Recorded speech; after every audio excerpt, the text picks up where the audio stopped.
I think it's not that. It's mostly that he was joining the fights. Okay. Tiny does much better if he is farming. Now you get the shard at 15 minutes, but he was joining the fights from minute 10 to minute 20. He was constantly in those fights, which is definitely going to slow down your farm. And if I'm not mistaken, he even died in one or two of those fights. So understanding that you need to help the team, that's the way you have to go. Sometimes it's going to cost you the net worth. And yeah, he was farming slowly, but I have to say, it might not be that he was farming slowly. It might just be that the Lesh was farming too damn fast. And then in comparison towards him, we're like, okay, Lesh has 20,000 net worth and the Tiny has 13. Like, how is this possible? But Jacroy was just getting so much out of the map. So it might be that we're just seeing it that way. But still, joining the fight is definitely going to be hindering your farm somewhat, especially if you lose your life.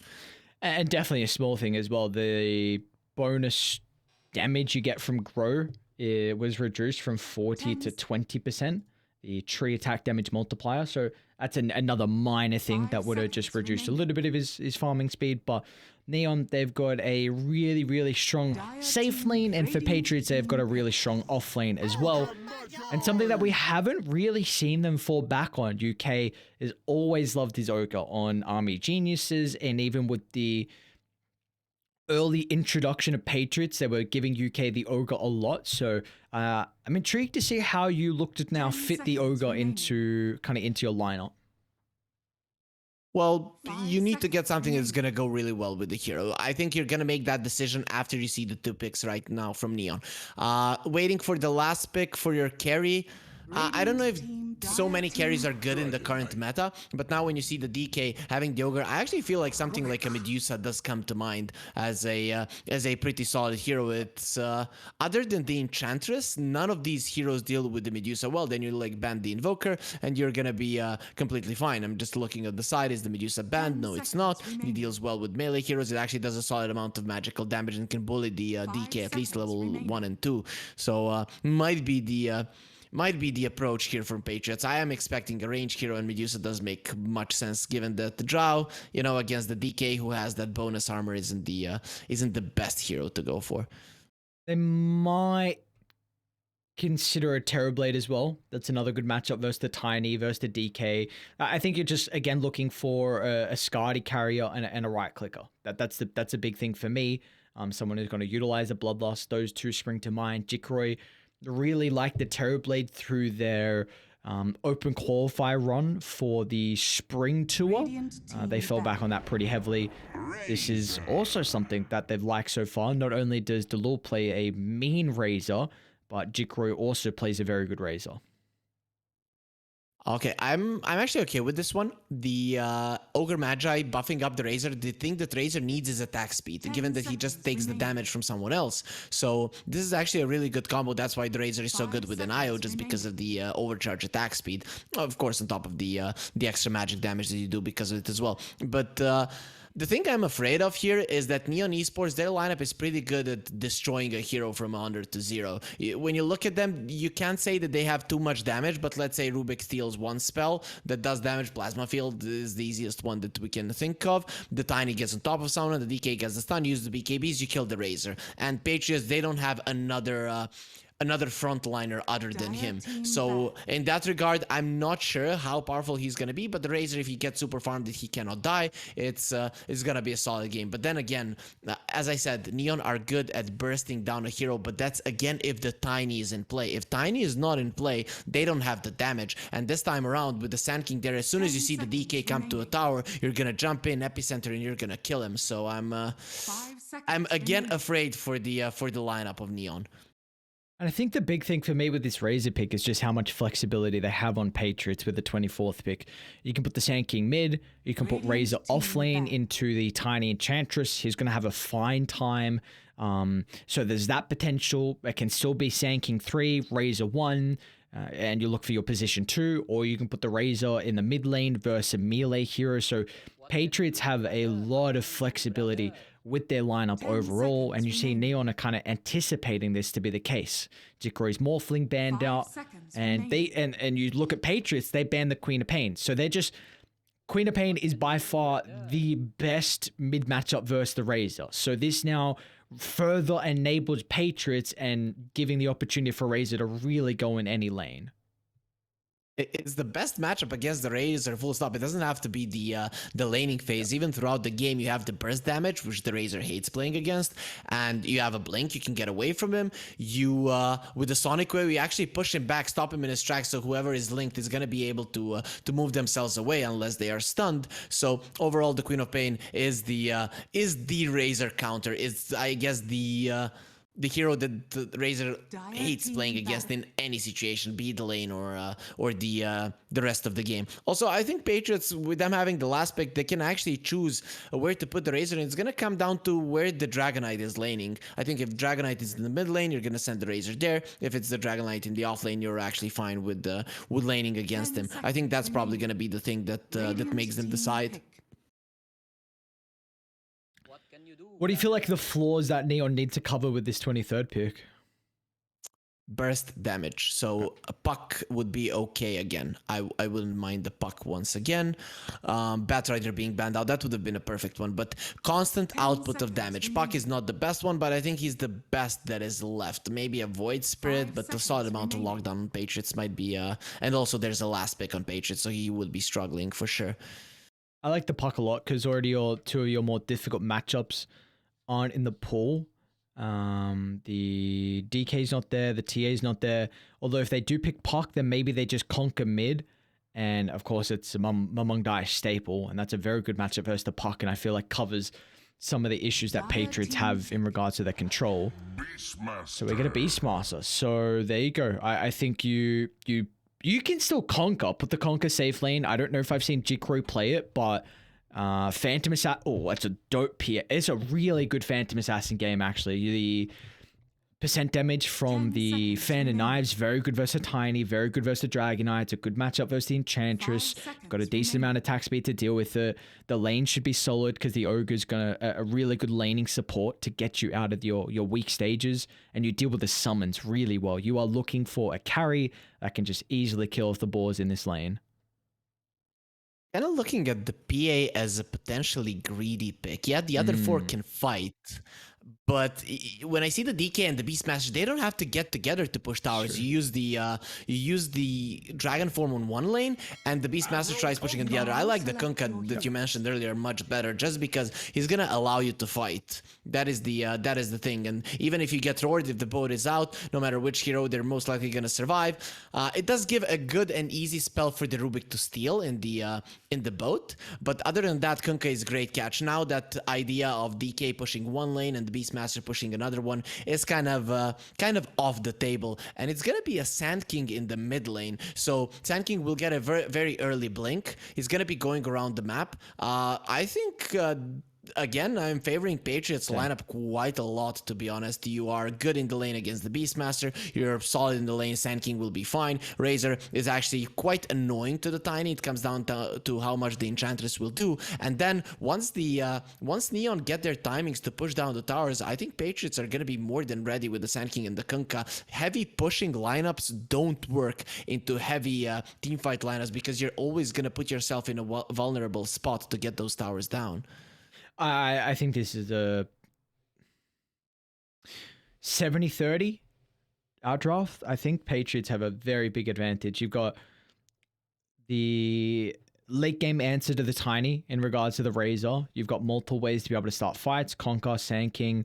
You've got really good ways to defend your towers, like you mentioned, in the Conquer and the Sand King again.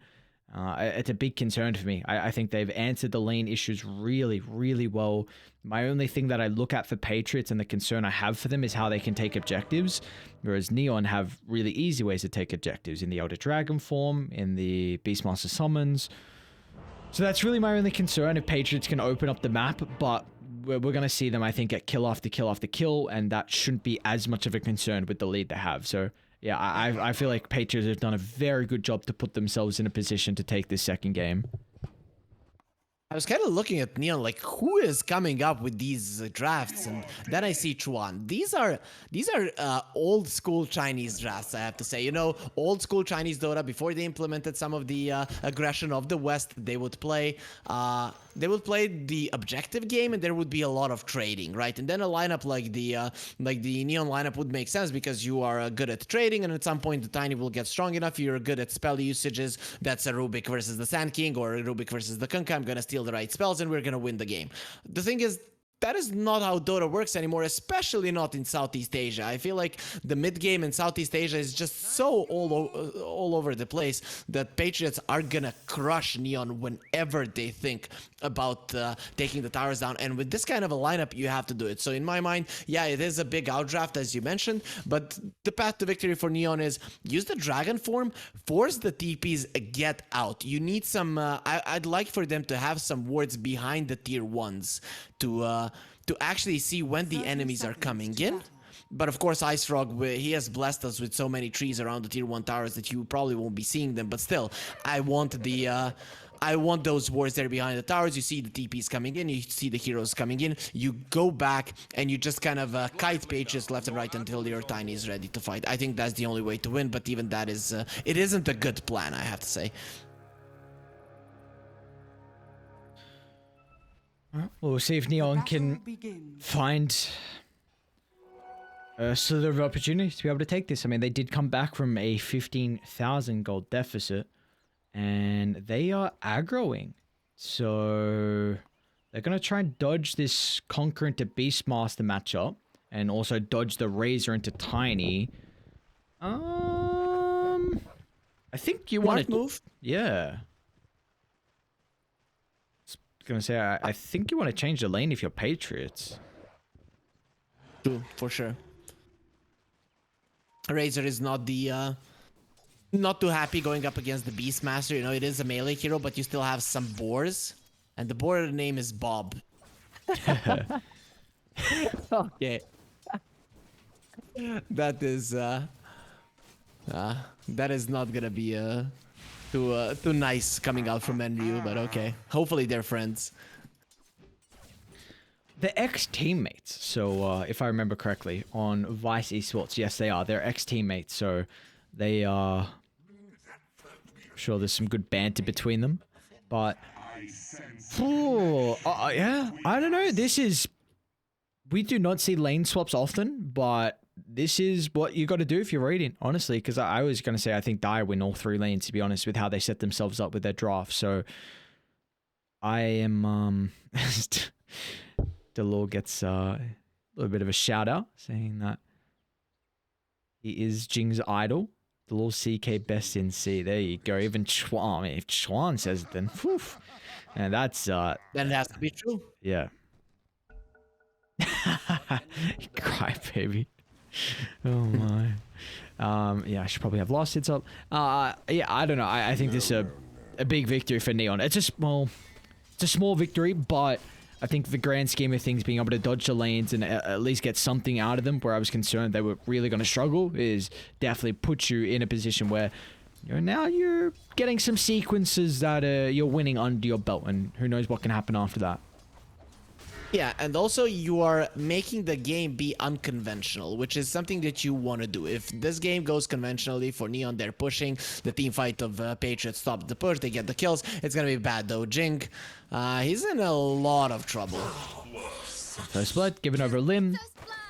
You love this. I mean, this is scary, man. Air Freak, we've seen Delul. Is this the 3rd time we see Delul play the offlane Razor, or is it just twice for us? I've seen it a couple times, and I can't remember how many times we've watched Delul play it.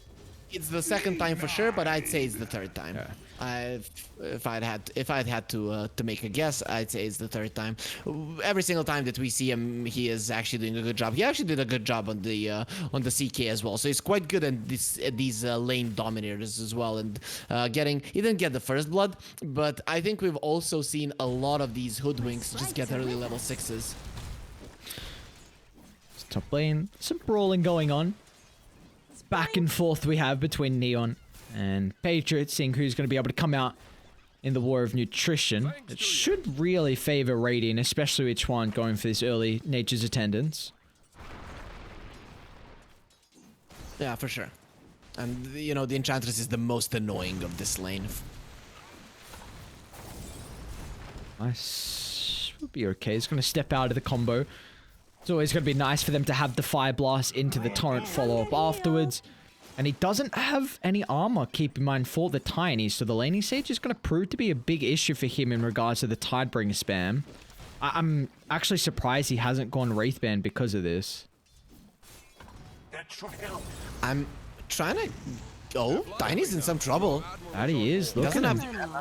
I don't know how he gets out of this one, and he won't. Chuan tried to play around with the Nature's Attendants, but it will not matter, as there we go. Big kill picked up. Now this can give an opportunity for UK to try and pull the wave. And Jikoro is going to act as a bit of a bodyguard, just standing in front. Unfortunately, UK does not get the pull. I don't know if you played Dota when people would go to game cafes and just play 5 versus 5 and stuff like that, but this is one of those situations where you will literally just walk up to them and say, "Nice lane swaps. You did a great job with these lane swaps." Oh, one more swipe is mice. Look at all hands, punch him in the face. The 1-2 combos. There we go. They're able to hit back and find their first kill of the game on Neon. Yeah, maybe I spoke too soon. I'm just trying to understand how this lane swap. Oh, bottom lane. Rubik is in trouble. A little bit hesitant. The dive under the tower doesn't see an opportunity for him to be able to commit with that plus 45 damage. So, as I'm saying, I'm trying to... Oh, mid lane.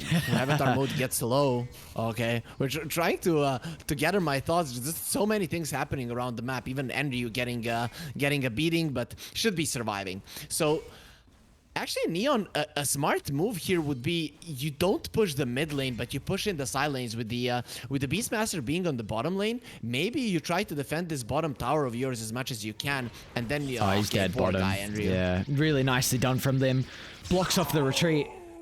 And they will be able to lock him into places. Poor Lul can't really get out top lane. UK, tanky on the Ogre is going to be able to survive through the impetus damage. It is only level 1 from Chuan. Back to bottom as Jing will tick out to the urn. Oh my, this is... So I know you mentioned that Delul looks really good on the lane dominators. It's almost like these greedier heroes as well. Like Chaos Knight, Razor, they do scale quite well. They're not your traditional offlane melee initiators. So yeah, definitely something that teams need to be looking at when you're playing at Patriots. Yeah, the thing is with these heroes, Razor and the CK, is that you have to have a good lane. Yeah, it's easy to have it, but you know you can make a mistake. So you really need to be good on these heroes because they really struggle in the early mid game if they don't get those first items up. For the Razor is the BKB, for the CK it's usually the armlet. But that's why I mentioned that he's pretty good on these heroes. He always does well in the laning stage, gets a multitude of kills, and actually does really well in the CS department as well. Of course, that is we can put it a little bit on his position 4 as well. Lim has been doing an awesome job in Avatar mode. He waited there to get the rune so that he would be 3 dragons, but because of it, Lim got the deny. So very nicely done there by Lim, and I don't think the DK was expecting that one. Very unfortunate for Avatar mode. Yeah, and we haven't put as much attention on mid because of all the action we had in the side lanes, but this mid matchup is heavily... DK is going to get his farm unless he makes a mistake on fighting on top of the creep wave, where we have seen a couple times him fall really low. The main thing about this matchup is that the Sand King doesn't have to commit heavily, as we'll hold that thought. Jing should be killed off once again. Delul, really nice play for him. Steps into the river, leaves the lane. He doesn't have many creeps that is obliged to be able to CS, but quickly back to him. The beautiful thing about the Sand King into this DK matchup is that you don't have to put yourself in such a compromised position to clear the full wave. You can just easily kill it, get out, and all of a sudden the DK doesn't have creeps to help tank the tower. Yeah, and you know, the small lead that the DK would accumulate, the Sand King is just a faster farmer overall. So you're just going from the lane to the small camp, lane to the small camp. There's probably gonna be some stacks. We can see that Lim is preparing that one on top of winning the bottom lane there with the Lul's Razor. So Patriots, they're getting everything they need, and even if the DK would get the blink at the exact same timing as the Sand King, which is not gonna happen, the Sand King's blink is just so much more valuable. Mice gonna eat the combo, but Chuan 3 points in the Nature's attendance, so the sustain, I think it might be enough. Mice, he doesn't tick out even the Tango region enough to keep the Tiny alive. This is a really cool read from Chuan, and one thing I really like about the Enchantress is about how versatile you can be with your skill build and even your item build as well, but just in particular with your skill build. This game going for 3 points in Nature's attendance, and we see how value it is in a lane like that. And now speaking about the Enchantress, he's coming towards the mid lane, towards Avatar mode. I was kind of feeling that they were gonna try to do some damage to the mid lane tower, given that Mamang Dai still doesn't have a blink. They're not battle ready, but yep, that versatility of Chuan, it's not gonna help him now because Razor just does so much damage. This is insane. The LoL is so freaking strong. And that BKB on the Razor, it's gonna come out at a very, very good timing. First, of course, you always go for the Falcon Blade. He's gonna get another kill. Rumat. He is going to get another kill, and we're forced to use a defensive Roar. And with Bushwhack on cooldown, alright. So that is your Roar now on cooldown, 90 seconds. He's gonna have to TP all the way back to base, so this is pretty much giving up bottom for free, where maybe Jin can soak some experience. That's all they'll get. With that roar, he probably said something like, leave me alone, or what the hell is wrong with you? And the LoL, he's gonna have the understanding finally. Okay, imagine what it would be like for me if I was being crushed this much. So 1,000 difference between the offlaners, and they are actually laning counterparts in this one. While tower in the mid lane, it's gonna take some damage, but there is a blink on the Sand King right now, which means that Patriots, they're ready. So with this, if this DK doesn't take the tower now, the next time he attempts to do so, he's gonna die, and his Elder Dragon form is already gone. Now they do have a pretty good Hawk setup along with a lot of vision around mid lane. Oh no, the Ogre's gonna get killed off before Mamang Dai is able to TP in. Gets the blink, but also reveals it without an epicenter combo, so a bit awkward, but they're pretty happy for Neon. You get your second kill of the game, and now you're instantly gonna move away from mid, knowing that Mamang Dai TP'd here, so it's kind of locked in this location. Both him and Jacroy TP'd in. Sure, it's the mid lane, so the path towards the side lanes isn't that huge, but Patriots, they have other ideas. They're gonna be diving somewhere else. Let's see what the play is now for Dai, because we did mention that really their ways to take objectives is just the overwhelming amount of kills, where you just build up a gigantic net worth lead and the enemy team can't really defend. Of course, it's always going to be catapult timings as well, or maybe if the lure goes into the Aghanim Scepter, but it's going to be very difficult for them to be able to trade towers, because we see Mice up top, along with Enryu putting a lot of early damage into the tier 1. You want to defend. I think the Patriots are a little bit slow on this one. They should have been there in time. Jacroy, he had the boat. There was almost no chance that he would die. So Neon, they get a tower for free. I like what they did. You remember we mentioned it. Force out the TP somewhere else. Get yourself out. They had a very nicely placed Hawk. They saw the Sand King come in. They get themselves out. They get a tower on the top lane. Now, when they see the Sand King on the top lane, they're going to immediately go towards the mid. So Neon, they're outmaneuvering Patriots for now, despite Patriots being much stronger inside of a team fight.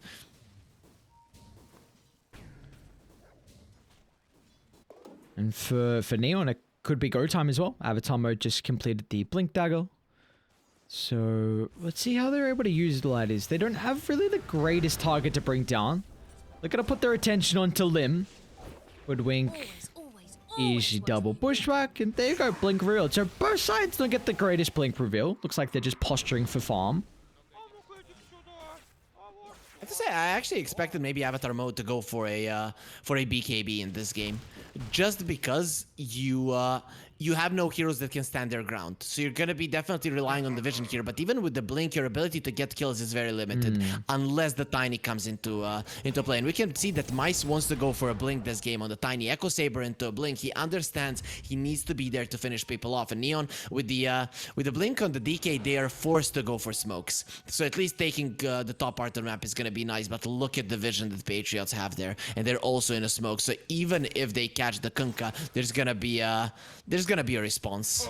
Jacroy? What? Oh, I'd get outplayed, Neon. Get outplayed. Dude, what just happened? I'm so confused. I don't know what to make of that. I think that's an outplay. I think that's what he's going to say it is mid lane among Dire. On to Chuan. Looks like this time with the sharpshooter combo, they will be able to get their first kill in quite some time for Patriots. And they've got the Ignite now on Avatar mode too. He's not able to blink into the middle. And Kunkka coming in. And there we go. Among Dire haste into the middle to fight. The Roar's going to hold the back. It's a beautiful telekinesis stunning up multiple heroes, but it doesn't matter. Dire, they've got the numbers and they're swarming onto everyone. Rubik killed off simultaneously. Delors onto the Beastmaster. And that's... I really feel like that's just what's going to continue to happen now through the next, 5+ minutes or so. I really struggle to see what Radiant can do. Imagine watching that replay and being like, okay, this guy died to the neutral creeps and it actually lost us the entirety of the mid game because it just followed up with a lost fight for us. It could have been so perfect to get that kill. They would run in immediately and they would know that Kunkka has the boots of travel, so they wouldn't be that aggressive onto the creep wave, but the Kunkka just comes onto the creep wave there with the travels, and he just sets up a great fight. One cool thing, I think Jacroy had made a bet because he's again not making a BKB. I have to say, not a huge thing, a BKB in this game in particular, but it still does allow you to walk through a lot of things. You know, maybe the avalanche is gonna be a problem for you not being able to get your spells off, and again, he's just not going for it, so it might be a challenge. Win against Neon without the BKB. First game unsuccessful, but the second one with that outplay, it might actually work out. Yeah, for me, looking at Neon's lineup, I don't know how you have this Dragonite blink, but who is ever going to follow it with the damage until Tiny gets his own blink to be able to close the distance? Like, okay, maybe... no one. Yeah, no, exactly right. No one. Maybe you'll have Rubik chuck out an ability, as in the bottom jungle, the Lord's able to try and bring down Chuan, but a defensive telekinesis is not enough, as the Lord hunting through the tree line, and 155 damage stolen zaps away the life of Chuan. The untouchable there wasn't good enough, especially with the bloodlust. That's another thing that's gonna help the Razor. We talked about it in the draft, but you know, against the Enchantress, it really is a big deal. It kind of negates her ulti. Oh, and you? Top lane? Playing around with their own wards on Dire. And we're speaking a lot about Radiant and how they don't have ways to follow with the Blink Daggers, while Dire, they are the complete opposite. Epi, Sharpshooter as bottom lane. Avatar mode's killed up as well. So that's your position too. That's easily just dealt with, dispatched as Delul. Proving that, again, the off-lane Razor is something that teams do not have an answer to. Yeah, I don't know how they get a kill. They didn't even get that mid lane tower, even though they were close. There were a few moves, and Rubik, Jing just wants to make a graveyard here, given that the Beastmaster already died there. Okay, they don't have vision. Luckily for him, they don't have vision. Sandstorm's a hell of an ability to steal for Jing, so this will get a little bit of gold. Is just hit level 7 as well with that wave, so definitely need some experience on the Rubik. They're smoking to top. They still have this lane ward. BKB on the Razor as well. Oh no, this You don't have the ward. damage for him. They got the Hawk, so they're gonna get the confirmation. They're gonna try and blow up the Sand King, but he's got the Sunge. But Mong Dai is unkillable. Avatar mode and Beastmaster killed off once again in conjunction. And well, all right, you're making space for mice. Let's silver linings. Okay. I'm glad that I have a co-caster that can see the good thing about this one. I on the other hand, I'm just kidding. Okay, Mice once he gets the blink, you're gonna go for that smoke. And Neon, they did do so much. Okay, Chuan, poor guy. Though he is the main culprit, you know, so I don't feel sorry for him. He is the drafter, he is the coach, currently the stand-in for the team, and he put his team in a bad spot twice in a row, so I'm not gonna feel sorry for him. For the rest of the pack, though, when they jump in with the stun from the DK and they don't get a kill, well, I'm kind of sad for them. I don't know what I would do in this particular situation, so wait for the blink on the Tiny, go for a smoke. I think that's the way for Neon. They just need to stop bleeding kills. Giving away 17 kills and only getting 2 is gonna make the lead insurmountable, and we're almost there.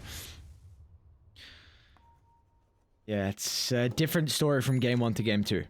It's still, of course, it's a favored game for Patriots at the early stages, but it was not this one-sided. As look at this again, the wards. Mamang Dai is going to jump in with the Epi Burrow onto 2. Oh, Mamang Dai, stop it! He's going to try and TP out. That's a night. Okay, well, that is... Dude, my silver linings again. An incredible read for him just to have the nuts to TP out as Enryu will not make it. Jikro is in prime position to be able to drag him back and kill secure with the Tidebringer. I kind of feel like when you said Mamang Dai stop it, that he just kind of stopped. You know, he's like, okay, you're right, Ares. This is just too brutal. My parents didn't teach me this way. You need to let them breathe just a little bit, though. Then again, the rest of the pact on Patriots, they want blood. They definitely want it on the top lane. They got the Enryu Beastmaster as well. And right now, I mean, 100 gold away from the blink on Mice. So at least he didn't die. They're gonna have that opportunity to use the timing. I'm looking at Neon. If they don't win that fight, or at least go even, if they lose that fight with the blink, I kind of would be okay with them just GGing out. This is a situation you don't want to be in.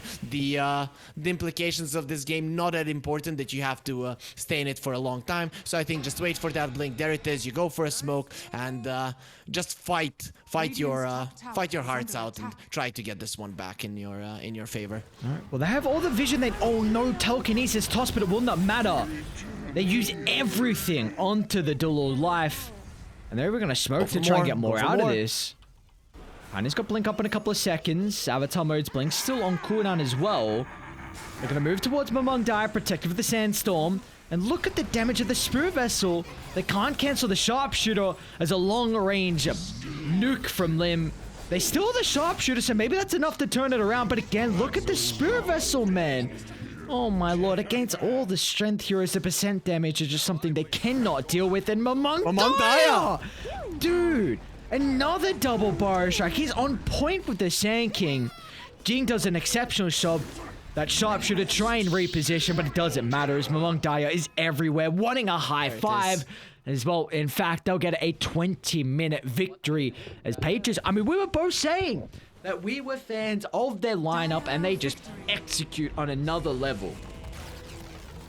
Yeah, and I understand Patriots. They saw Jikro was again not buying a BKB, so they're like, we have to end this one fast. Just do it. And Mamang Dai, you could see blood in his eyes just going towards those stuns. This is just I think this is the biggest stomp that you and me have casted. I would assume is the biggest stomp of the tournament so far, though I don't know. I haven't watched every single one of the games, but it was pretty damn brutal. Neon Esports from the draft laning phase, movements around the map, spell usage, everything was favoring Patriots, but I have to say Neon put themselves in this kind of a situation. And as we mentioned, you know, you get that blink on the Tiny, you got the kill on the Razor, sure, that's fine, but you can't stop there. They had to go for more, understanding that one, and I think it was the call. This is our last smoke. If we don't win, if we don't get much out of it, we'll GG out, and exactly what happened.